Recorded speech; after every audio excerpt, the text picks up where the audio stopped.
Hello and thanks for joining us on Chicago Tonight. I'm Brandis Friedman. Here's what we're looking at. We're not going to shy away or apologize for who we are.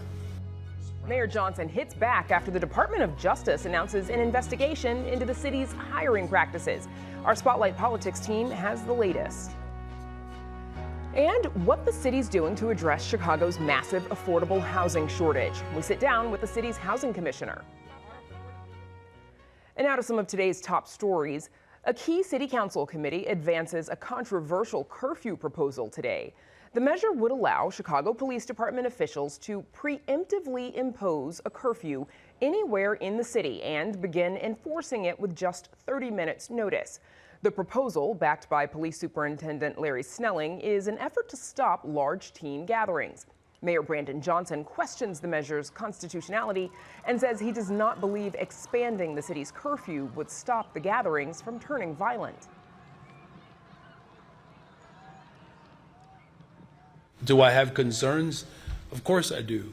But the historic nature of what we're confronting is going to take all of us collectively to ensure that we are addressing and approaching this matter in the fullness of all of the experiences that the people of Chicago have had.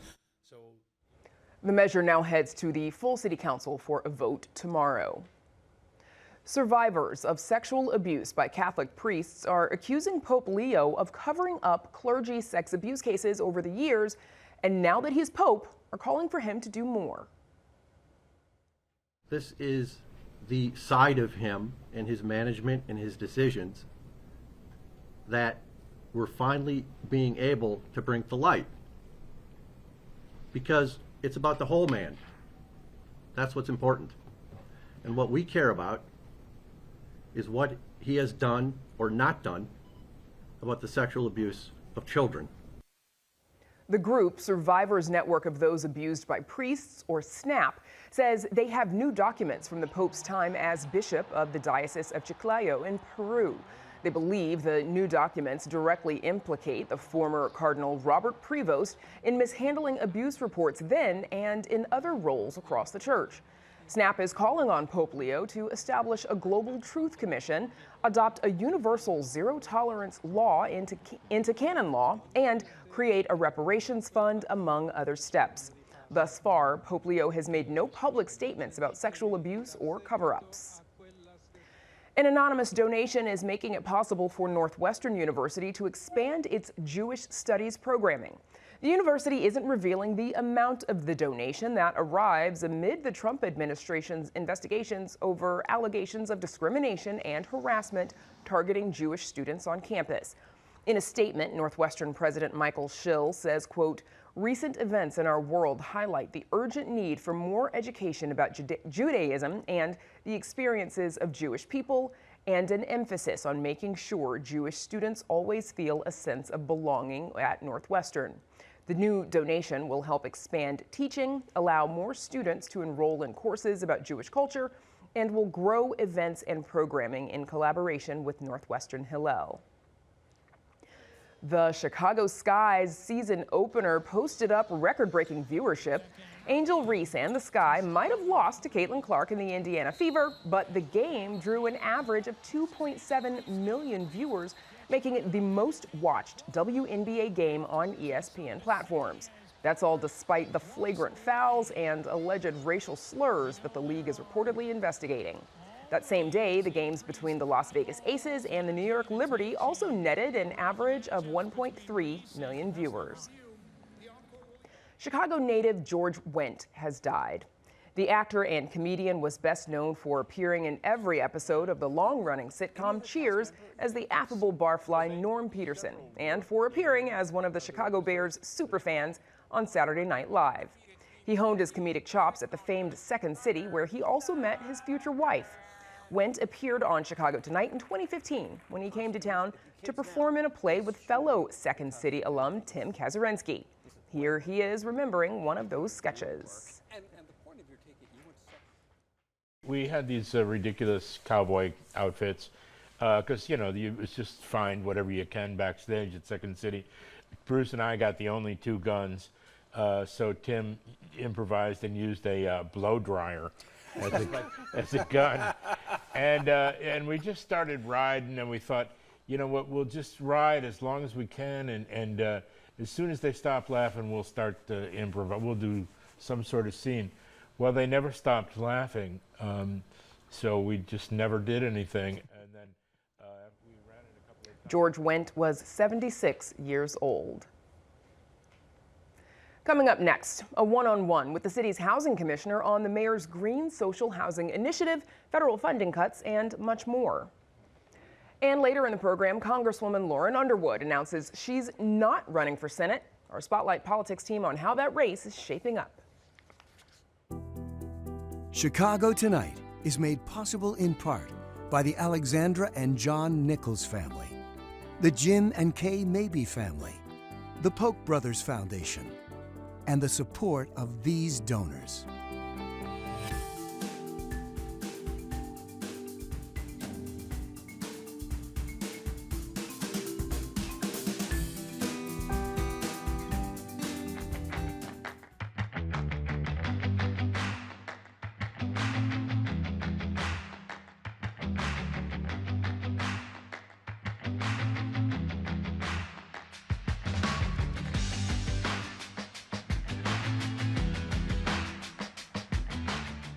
Amid rising costs and threats to federal housing grants, Chicago is facing a shortfall of nearly 120,000 affordable housing units. Mayor Brandon Johnson's new Green Social Housing Initiative aims to address that shortage by creating a city-owned nonprofit housing developer. The Chicago Department of Housing is now tasked with carrying out the mayor's vision to expand housing opportunities for residents.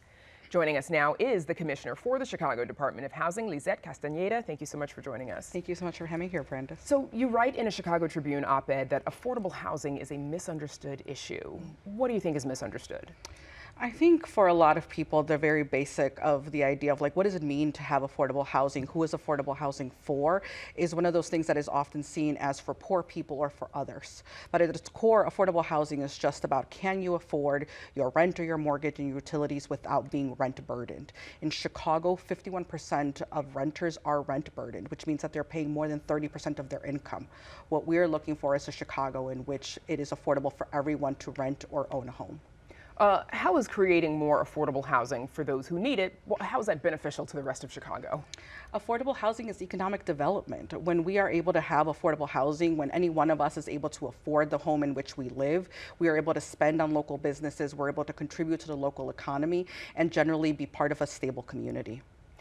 The mayor's Green Social Housing Initiative, it was recently passed in City Council, of course, creating a city-owned nonprofit housing developer. It would offer low-interest loans to developers with the goal of building 400 affordable units annually. 30% of each project must also be permanently affordable for households earning less than 80% of the area median income. Tell us about the steps that your department has to take to deliver on this initiative. Yeah, absolutely. We're really excited that we were able to come to a place with City Council in which we were able to get this passed. This will mean that we will be able to add to the production of affordable housing units every year, in addition to what we're able to provide through low-income housing tax credits. So now that we have authorization from City Council, we're going to be able to seat the next board, the new board, in order to get them confirmed by City Council and get them started on looking at deals and really getting this rolling out. There's still a concern, though, over which neighborhoods will be developed and that low-income neighborhoods might be left out. How are you all addressing that? Yeah, we really think of Green Social Housing as a citywide initiative. We know that there are some places where we will be able to begin with our projects, but at the end of the day, we know that eventually we will be able to have a Green Social Housing project in each of the city's 77 community areas. Chicago would also be the biggest city to create this nonprofit housing development. And sometimes when you're the first at something, it's a risky undertaking. Why do you think this makes sense for the city? Yeah, so this is an innovative but proven model. It is true that Chicago is the biggest city to take this on, but at the end of the day, other cities have taken this on and we're just doing it at a larger scale. We fully believe that there is a desire out there for low-cost capital that can really create not just the affordable units, but the market units that the city also needs. The developer is only slated to build 400 units a year, and as we've discussed, Chicago's need is much greater than that. Why not focus on building more homes faster? Yeah, so the 400 units would actually be the number of affordable units. So that is actually the 30% of the total number of units that we would be looking to build in total. And so we are looking to build faster. The Department of Housing's other big undertaking has been to participate diligently in Mayor Johnson's Cut the Tape effort, which aims to get affordable housing with shovels in the ground faster and at a pace that is necessary to keep up with demand in the city. So then, I mean, there's obviously the housing that would come as a result of the Green Social Housing Initiative, but it sounds like you're also saying the Cut the Tape initiative would encourage other developers to contribute to the affordable housing shortage as well. That is correct. The idea is that green social housing is one tool in the toolbox, but we have many tools in the toolbox that work in different neighborhoods. And at the end of the day, green social housing is part of our growing the pie strategy. So through Cut the Tape, we are ensuring that our other tools in the toolbox are also working at their best and highest use in order to deliver the units that we need in the city. Some alders have said, you know, this is a good start, but this does not solve all of our affordable housing needs. What more is there? What else do you need?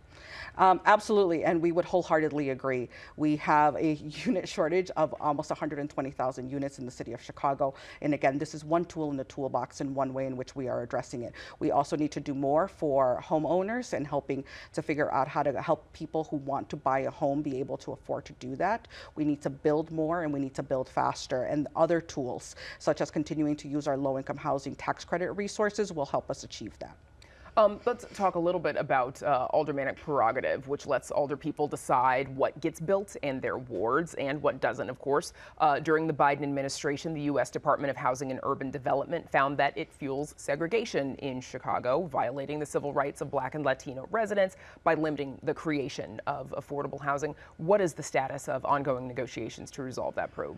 Yeah, because there are ongoing negotiations. Unfortunately, we can't comment on the ongoing legal matter, but there are ongoing negotiations. I mean, and to that point, though, what is your office doing to ensure that the creation of affordable housing does not contribute to the city's segregation issues? Yeah, I think initiatives like Green Social Housing are actually a really great example of our ability to build in various parts of the city, including parts of the city that have traditionally not had enough affordable housing. It also is a really good indication of our ability to work with elected officials to ensure that we are able to reach a point where it is something that we're able to do in all community areas, in all wards, because we can get to a good point of partnership.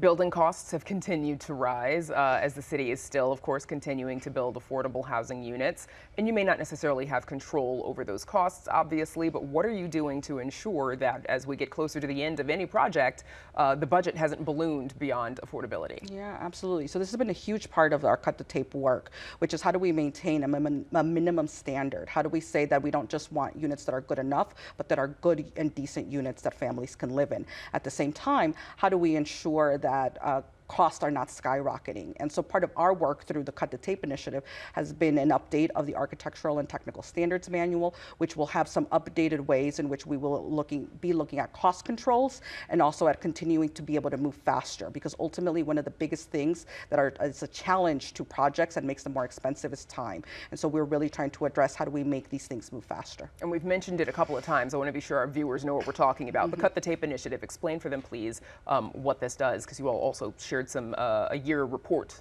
earlier this week on it. Just on Monday we celebrated the 1-year anniversary of the Cut the Tape initiative launch. Cut the Tape is based on an executive order that Mayor Johnson signed in December of 2023, where he asked 14 different city departments to work together on streamlining processes and figuring out what is getting in the way of development. Are there any concerns that actions taken by the Trump administration might impact the costs of the work that you're planning? Sure. I think that, like anything, I was listening in the car on the way here, and there's a lot of conversations about tariffs. Those things are certainly a concern for us. Also, the federal administration's budget from a couple of weeks ago, their initial sort of volley included cuts to things that are really important to us, like community development block grants and home investment partnership funding. Those are all ways in which we advance affordable housing, and so we're certainly keeping a close eye on where those negotiations end up in Congress. What's next? What's next for your office and, of course, for this new initiative? Yeah, so the very next thing, of course, is again to seat the board of green social housing and make sure that we can get deals in front of us. It's to release our updated architectural and technical standards manual and to continue some of the work that has already begun earlier this year and other initiatives such as Rebuild 2.0, where we are taking vacant land and vacant buildings and ensuring that we are turning them back into good and productive use for neighborhoods on the south and west sides. Okay, Building Commissioner Lisette Castaneda, thank you so much for joining us. Thank you so much. Of course. Up next, the fast approaching budget deadline facing state lawmakers. Our Spotlight Politics team on that and much more right after this.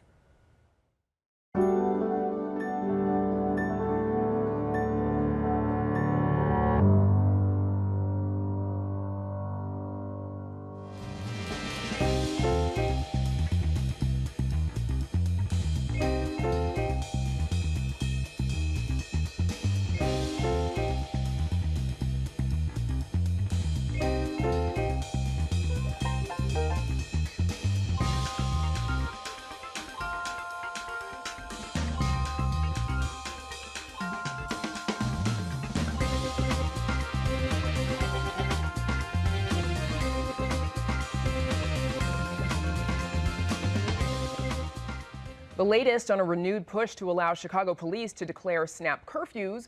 The Department of Justice says it's investigating the city's hiring practices, and a veteran Illinois lawmaker is ousted from his committee chairmanship after upsetting party leaders. Here with all that and more is our Spotlight Politics team, Heather Sharon and Nick Blumberg. Hey, gang. So, hello. So as we heard at the top of the show, the City Council's Public Safety Committee voting 10-7 to send this revised plan to give the Chicago Police the power to impose a curfew. That is going to go to the full City Council tomorrow for a final vote, what's called a snap curfew. Heather, what changed? Well, the original proposal required Police Superintendent Larry Snelling and Deputy Mayor Gary Gatewood to agree that they needed to declare a snap curfew to prevent a teen gathering from getting out of hand. That changed in the version that advanced through the committee today. Now, Larry Snelling has the unilateral power to determine the snap curfew, and that caused Alderman Jason Irvin, a member of the City Council's Black Caucus, to pull his support. He was actually a co-sponsor of this measure, saying that that concentrates too much power in one person's hands. Tomorrow's vote, I expect, will be very close. Yeah, it sounds like it's going to be a contentious one because despite Jason Irvin pulling his support, it still passed 10-7. That is a relatively narrow victory in a committee vote. Also, the Public Safety Committee has a lot of the City Council's most conservative and self-proclaimed pro-police alderpeople. So its fate will really depend tomorrow on how many members of the Progressive Caucus can bring members of the Black Caucus to their side and reject this measure. Yeah, obviously a lot of folks, including the mayor, have raised questions about the constitutionality of this, but just from a purely, sort of policy perspective, it's interesting to see this revised proposal move away from a power sharing model. You have to imagine that's going to be a big factor, not just for Irvin, but for a lot of other alders as they're considering their votes. Yeah, it was a surprising one also. So Mayor Brandon Johnson fiercely defending his decision to appoint what he says is the, quote, most racially diverse cabinet in Chicago history. This is, of course, a day after the Trump administration announces that the DOJ has launched an investigation to see if city officials are engaging in a pattern of practice or of discrimination based on race.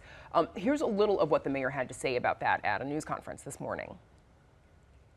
My administration reflects the country, it reflects the city. His administration reflects the country club. We're not going to be intimidated by the tyranny that's coming from the federal government. The diversity of our city is our strength. And so when people...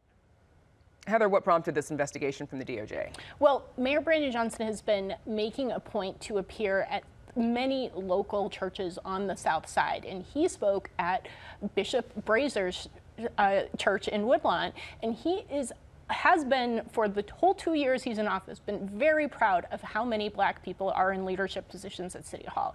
There was nothing different that he said last night that he hadn't said 6 months ago or 9 months ago or a year ago. But what's different, of course, is the Trump administration's crackdown on so-called DEI, diversity, equity, and inclusion. They heard Mayor Johnson's statements and said, oh, is that racial discrimination against white people? And that's what prompted the Department of Justice's civil rights decision to launch this probe, saying essentially that they suspect that Brandon Johnson has violated the 1964 Civil Rights Act, which of course was the legislation that ensured that Jim Crow was no longer the law of the land in the southern states. You have to wonder whether Trump officials are really just watching the mayor and I'm sure other big city Democratic mayors very closely, because this was not the kind of comment that made national news. This was not getting splashed on CNN. Made local news. Exactly. So so in an informal chat like this, it seems they have him under a microscope, and you have to imagine he is not the only one. Well, they also have the help of social media. This immediately sort of made the rounds of all of the X accounts. The quote end wokeness account almost immediately posted what the mayor said, and we have seen time and time again the Trump administration taking their cues from conservative influencers and people active specifically on X, formerly known as Twitter. And this is another example of something that's risen to the sort of attention of the social media world that was quickly jumped on by the Trump administration.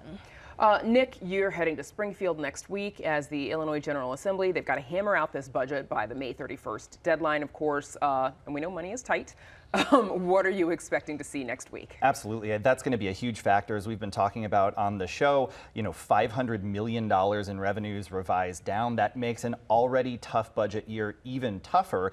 And I think a lot of reporters and probably a lot of politicians themselves are going to be paying close attention to just how long this process takes, just how late they walk it up to the deadline. We've seen in many years past, even in easier budget years, that this process to put together a spending plan and a revenue plan can take a long time, and also to get both those plans passed. We saw last year it took several rounds of voting to have enough members present, enough Dems present, because some of them peeled off, to get that spending plan passed. We've heard from leadership that they think they've got the process more buttoned up this year. They think it's not going to be quite so difficult to make sure all those votes are actually physically present when needed. But I think a lot of folks are going to be looking at both the sort of the revenue and spending, how that all comes together, as well as the logistics of the process. How do we think some of the Chicagoland priorities are going to fare, of course, like transit funding, money from CPS, because we know they're asking for more as usual. They are, and in fact, Chicago Teachers Union members are going back down to Springfield. They've been down several times and heading down again yesterday to lobby and lobby lawmakers and rally. Among the things they're calling for is additional funding for CPS. I think a lot of observers say any additional money from the city or state to help CPS with that reported $500 million deficit is pretty unlikely. As for transit, it's still a big lift. They're looking both at governance reform, and they've started to take a harder look at some of the revenue issues here. They've been meeting regularly. Just a couple days ago, sort of the stakeholders and lawmakers put their heads together on this. So there does seem to be a bit more optimism on the transit side of things, that this is something that could get resolved this month, that they're not necessarily going to kick it down the road to the veto session in the fall. But I will be as curious as anybody to see where that goes. I'm sure. And this is something that we also discussed just last night here on the show, as you said, with Senator DeWitt and Representative LaShawn Ford. Okay, so the Senate race, U.S. Representative Lauren Underwood, she says that she is not running to replace Senator Dick Durbin. Heather, did she say why? What did she say about why? Well, she says she wants to stay in the House and to help Democrats reclaim the House. She is a member of the Democratic leadership, and her job in this upcoming midterm cycle will be to recruit candidates who can run for seats now held by Republicans and win those seats back, because everybody's talking about the big budget debate in Washington right now. Republicans only have a 5-vote majority. So a lot of these contested rates will determine who controls the House after the 26 elections. And Lauren Underwood says she can have a bigger impact and do a better job of standing up to Trump rather than jumping into the already crowded Senate race. And of course, she responded to some speculation yesterday about whether or not the governor had an influence. What did she say about that? She said, no, not so much. And the governor has said, I wasn't trying to push her out of the race, although he is firmly behind Lieutenant Governor Juliana Stratton, as is Senator Tammy Duckworth. So nobody thinks he's sort of objective in this race, but he doesn't necessarily want to get crosswise with Representative Underwood. Not so much, no. Nick, veteran Illinois lawmaker Fred Crespo from Hoffman Estates, he's been ousted from his committee chairmanship after upsetting Democratic leadership.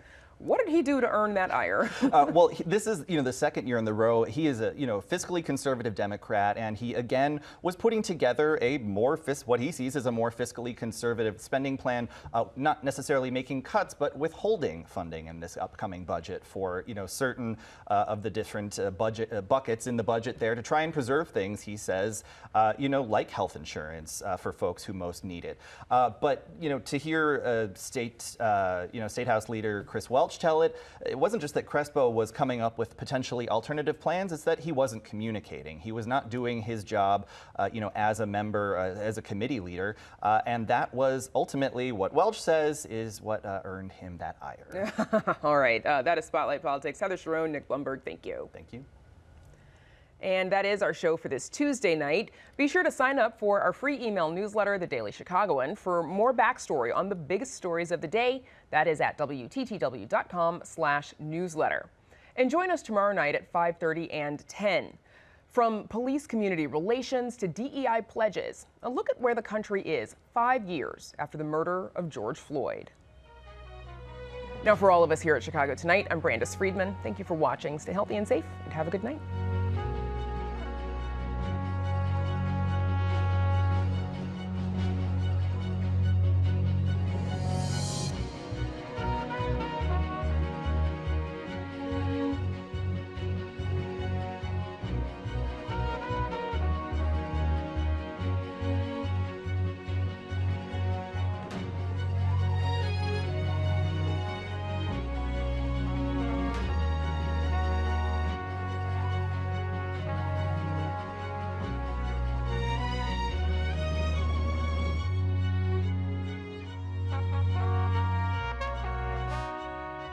Closed captioning is made possible by Robert A. Clifford and Clifford Law Offices, a Chicago personal injury and wrongful death firm that serves the needs of clients in the Chicago area and throughout the nation.